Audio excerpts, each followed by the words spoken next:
Hey guys, Darren back again. Today we're going to look at the SEGA Genesis and Megadrive Model 1 and 2 controllers, tear them apart and give them a good clean.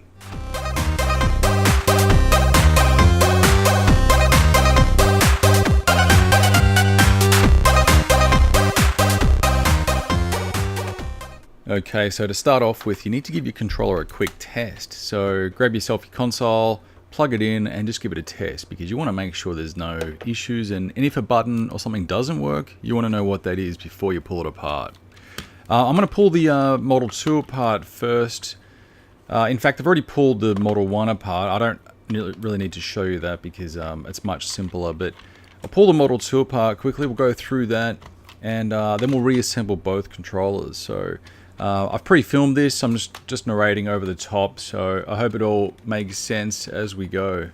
Okay, so we just need to get all the screws out. I'll just quickly pull them out and then we can lift the lid and see what's inside.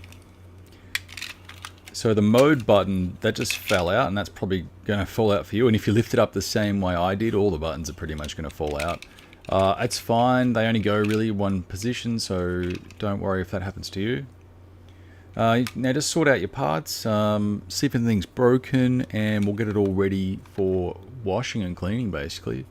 I might start with the board first and give that a bit of a clean. Okay, so you're going to need yourself some isopropyl alcohol and just spray a little bit on the board as usual. So just quite a decent covering, and also on the conductive pads. And then we're just going to use some cotton buds.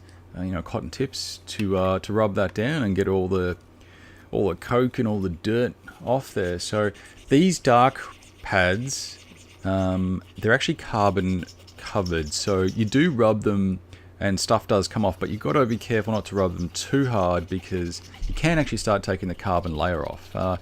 Some early controllers like the Master System and so forth are more of a copper shiny contact, and those ones you can rub a lot harder, but these darker black carbon pads, just use a bit of common sense on these. Give them a good cleaning and a good rub with your alcohol and your cotton tips, but don't rub the surface off. Okay, so just keep rubbing, go right over it all, make sure you get all the contact pads and replace the cotton bud as necessary because it's going to get dirty stuff all over it. And then don't forget the conductive pads, give them a bit of a spray and a quick clean as well, because they're almost as important, if not more important, than the actual board itself. So don't forget them. Go over all the parts and get them nice and clean. Then the next thing we need to do is take a look at the old D-pad.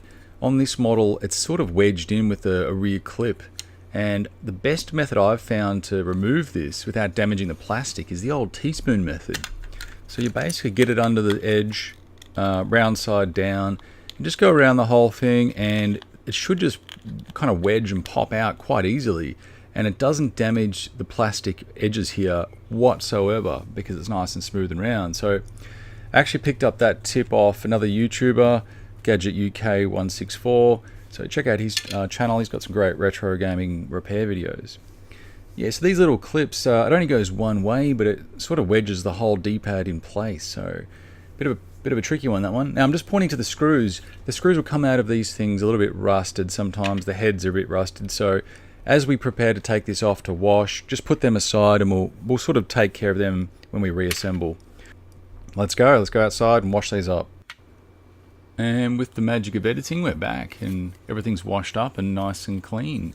Got right under all that D-pad area and things looking pretty good. So start to reassemble these things. It's just a matter of just doing one piece at a time. We'll put the D-pad back on first and we'll clip it in.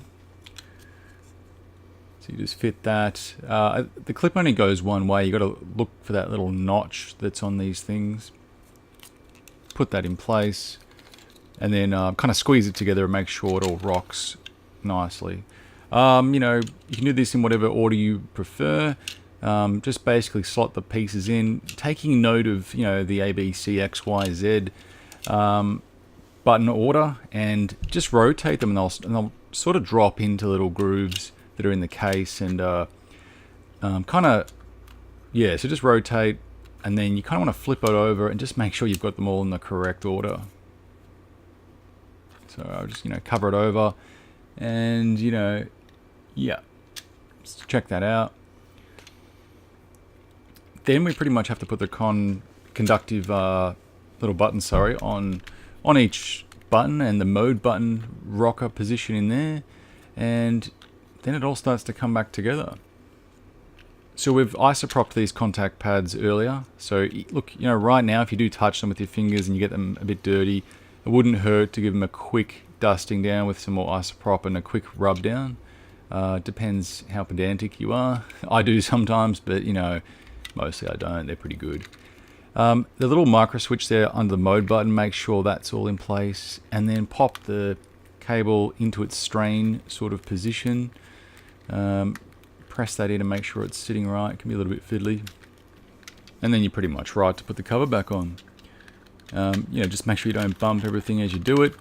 It should sit nice and flush. Make sure there's no gaps and no wires and things jamming it. And do a quick test of your buttons. Double check you got the order, everything right. And then if it all looks good, go ahead and grab your rusty screws and put it all back together. With these screws at this point, what I like to do is just dust them off with some isopropyl on the heads and wipe that little bit of rust, powdery stuff off, or give them a slight rub down with very light sandpaper, sort of emery paper, and that might take the rusting sort of color off, and you should be right. And you want to look at the plug and cable as well at this point. Just make sure everything's in good condition. You have tested it, but it's worth noting. So, all right, let's go back to the Megadrive 1 controller, and you know, I did pull this apart off camera, but I'll show you the reassembly because it is a little bit different, and it can sort of trip you up. I had to sort of look at this twice when I put it back together because things are a bit upside down and back to front, and you'll see what I mean in a minute. So I'm just gathering my parts, and then we'll get started.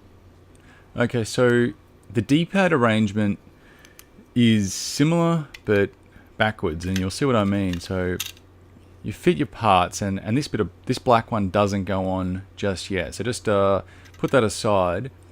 You've got to actually put the well, the board's going to sit like that with the contact pads up, and the black thing will sit on top. So yeah, it's a bit weird, right? Go ahead and put your buttons in first in your ABC position. Rotate them till they snap in. If you notice there, I didn't get the C one in properly, so I'll have to come back and fix that in a sec. You'll see what I mean. You put your contact pads on as usual. They just sit there. And then we can put our board in. Okay, so yeah, the contact pads for this D-pad area are on top and the buttons are underneath. It's a bit weird, right? Sit it all on top, make sure your wires aren't crimped, run your cable strain relief through the posts, and then at this point you put your contact pad on sort of this top side, and that's when the plastic button goes through. Yeah, it's a bit weird, hey? So you're actually pressing the buttons from behind. It's quite odd. But it seems to work, and once it's all in place and all aligned, you should be able to put the cover back on. You'll see that there's a corresponding recess on the cover for that black round thing to rock and rotate, and then there's also a nice post to press down on the board up on that side there. So then, you know, if you get it all right, it all clips in flush. Test out your D-pad, and don't be a Burke like me and get the C button upside down. So quickly pull it back apart, rotate the button into its proper position, just like that. Try not to disturb the conductive pad too much, like I did. Hang on, there we go. Oops, forgot the pad. Let's put that back in. Right, so once you get it all in place, you know, complete retard, then you can proceed to refit the whole case. So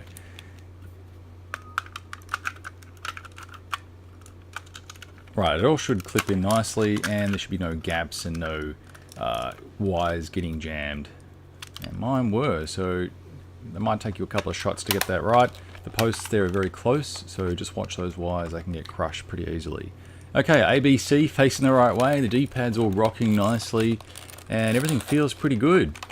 So, you know, at this stage we can start to screw it together just to do a test. Maybe 1 or 2 screws will be okay. and we can move forward. Okay, so I just like to put in 2 screws, just those middle 2, the one at the bottom here and one at the top, and that's enough to sort of hold it and give it a good test. I like the indented shape of these controllers as well. I'll talk more about that in my evolution, like controller evolution video that I'm going to make pretty soon. But the last thing we need to do is give this a quick condition, and got both of them back in front of me, and I just like to use Armor All Protectant. It's just that generic automotive product. I think it works really well, and with a microfiber cloth, just spray some on, give it a really good rub down, and the Armor All will soak in and leave the surface really nice and protected. It doesn't leave it slippery and slimy like it used to in the old days, back in the 90s. Nowadays, the product is really good, and you know, 2 to 3 minutes and it's really nice and shiny and dry. So that's what I like to use. I just picked that up at, you know, automotive car stores, and it seems to work really well. If you've got another product that you prefer, let me know in the comments. I'd like to know about it, and I can give that a try. But you know, with a quick rub down, and I generally rub the cables as well. These things come up looking like absolute brand new, despite a few scratches from 20 years of use. They look pretty good. So that's what I recommend, guys. You know, it's a pretty easy job. These videos aren't the most interesting, but I thought you might want to see how to clean and restore your controllers and bring them back to life. So I'll get on and make some more videos, and I'll be back soon. Catch you next time.